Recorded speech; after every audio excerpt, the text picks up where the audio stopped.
Welcome back to another edition of Quarantine History.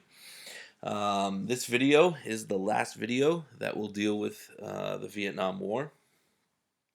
This section is titled The War's End and Impact.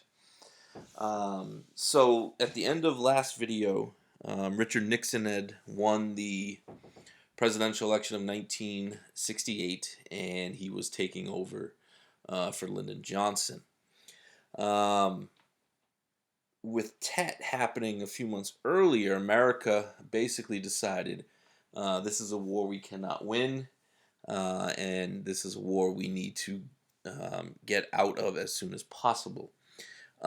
Nixon wanted what he called peace with honor. He believed there was a way for the United States to get out of Vietnam and still save face, not be seen as a loser. And part of that plan called for what he dubbed Vietnamization. Basically, what would happen is as the American troops left, the South Vietnamese would take over. They would become the lead military in the war against North Vietnam and the Viet Cong.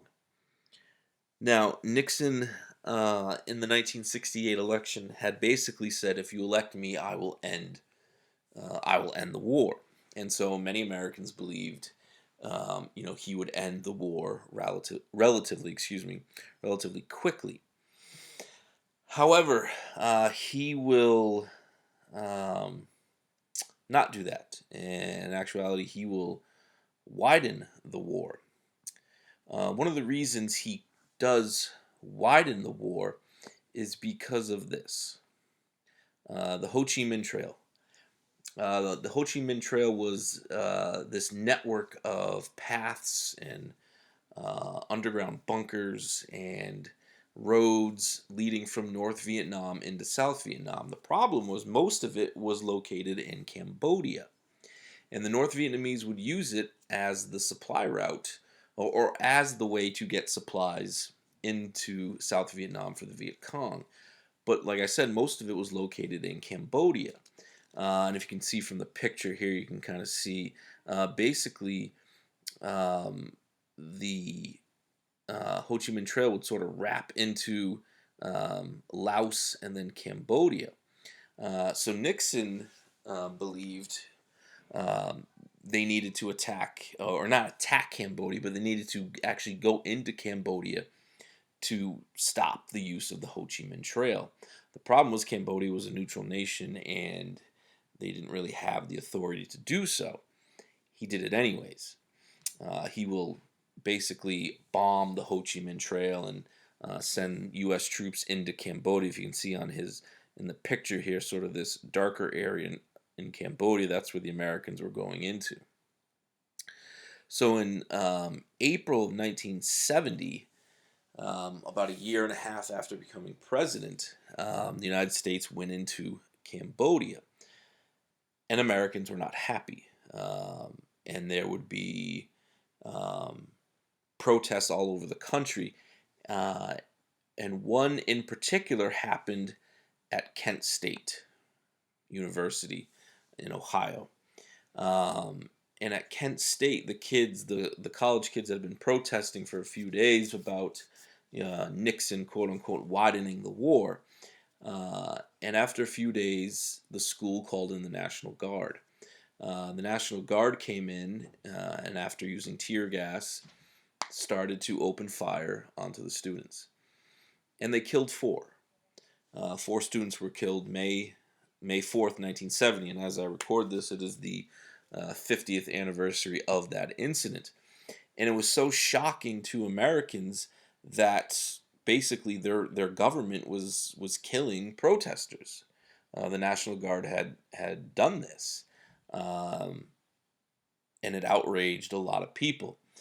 There would be protests to what happened at Kent State. There would be counter protests. People were upset about the protests, so there was sort of this protest the protest thing going on. But Kent State was a turning point in a lot of people's view of the war. If they weren't against it after the Tet Offensive in 1968, you know, the incident at Kent State might have done that. This picture here um, was all over the place. This was, this symbolized the incident. This young girl sort of standing over the body of a classmate, and the incident even was memorialized in a pop song. Shortly after the incident, the popular band at the time, Crosby, Stills, Nash and Young, wrote a song called "Ohio," and part of the hook of the song goes, "Tin soldiers and Nixon's coming, 4 dead in Ohio." It's very rare for someone to call out the president of the United States by name, and here they were doing so in a protest song. Another couple incidents will change people's opinion of the Vietnam War. If it wasn't Tet, if it wasn't Kent State, these two incidents are going to get even more people to turn against the war. The first one is known as the My Lai Massacre. And what happened at My Lai was this. In 1968, sort of during that Tet Offensive, American troops had basically grown tired of the Viet Cong and the North Vietnamese tactics. The hit and run, the fight at night, not knowing who was a fighter and who was, a farmer, people just blending in with society. And so an American group was after some Viet Cong, and they went into this village and sort of just blended in, or at least that's what they thought. And they get on this village called My Lai, and the Americans basically snap. They burn the village. They rape some women. They kill most of the men and younger boys, and they end up killing 400 to 500 people in this incident. The problem was the government covered it up. The military, the government covered it up, and so the public didn't know about it. When it happened, it comes out in 1970, 1971, when some soldiers finally, went to the newspapers and said, "Hey, this happened. Why don't you look into it?"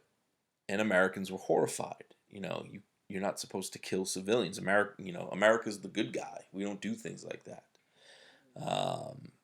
So we're not sure. No one knows if those people that were killed were actually Viet Cong soldiers or not. But they did it, and people got in trouble. Another incident is called the Pentagon Papers. The Pentagon Papers were a government document, basically like the government's diary. The government had sort of wrote this book on its involvement in Vietnam. And one of the writers on the document basically leaked it to the press, sort of became a whistleblower. They didn't think what was going on was right, so they felt the information needed to get out there. Basically, in this book, or the Pentagon Papers as they were called, the government basically owned up to lying to the public about how many American soldiers were dying, how many enemy soldiers had been killed, knowingly lying to the American public. And so when this was leaked to the public, a lot of Americans said, "Ha, there it is. I knew the government was lying about what was happening in Vietnam, and here's the proof."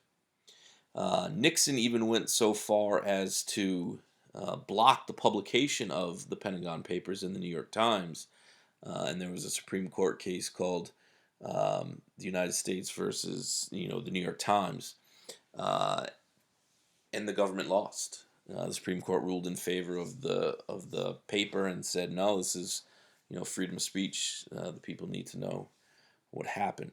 This incident here infuriated Richard Nixon. This incident causes him to create a group called the Plumbers. The Plumbers are the group that get in trouble during an incident called Watergate. Watergate leads to the resignation of Richard Nixon. And we'll talk about that in a different time. But this incident here basically begins the downfall of Richard Nixon. He will be out as president within 3 years. So we'll talk about that at a different time. So you got My Lai, Kent State, and the Pentagon Papers. Now, Richard Nixon, like I said, ran in 1968 that he would end the war. Well, we're now getting into the summer and even the fall of 1972, and it hasn't happened. And so, in order to get reelected, Richard Nixon needed this war to be over. And ironically, 1 month before the election of 1972, North Vietnam and the United States finally came to an agreement. As a result, Richard Nixon wins easily in 1972. It is one of the biggest victories in presidential history. You can see from the map here that Richard Nixon wins every state but one, Massachusetts. Now, when all the mess about Watergate happens in the next few years, this bumper sticker comes out and it says, "Don't blame me, I'm from Massachusetts," basically saying, Richard Nixon is a problem, but don't blame me, I didn't vote for him. My state didn't vote for him. You can watch a video here on the election of 1972. The peace agreement will finally be signed in January of 1973. And the agreement is known as the Paris Peace Accords. There were four major pieces to the agreement. Number one, there would be a ceasefire, no more fighting between the sides. Number two, the United States would leave South Vietnam. Prisoners of war would be exchanged. Both sides had soldiers that were prisoners, and both sides decided to obviously exchange them. And the fourth was that the North Vietnamese troops could stay in South Vietnam.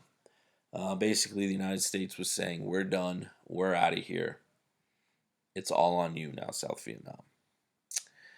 Nobody honored the ceasefire. Fighting would continue for the next 2 years while the United States withdrew.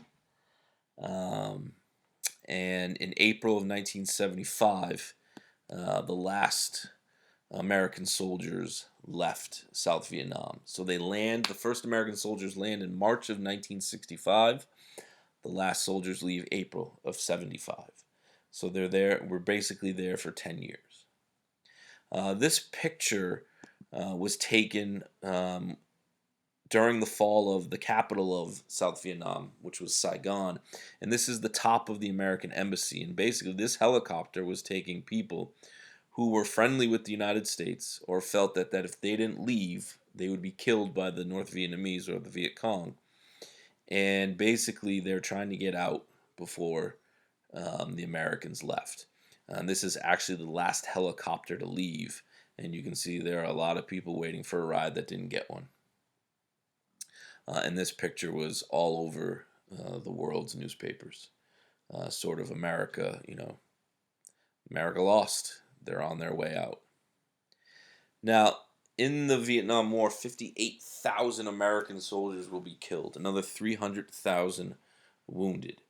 On the Vietnamese side, both North and South combined, 2 million people died, both soldier and civilian.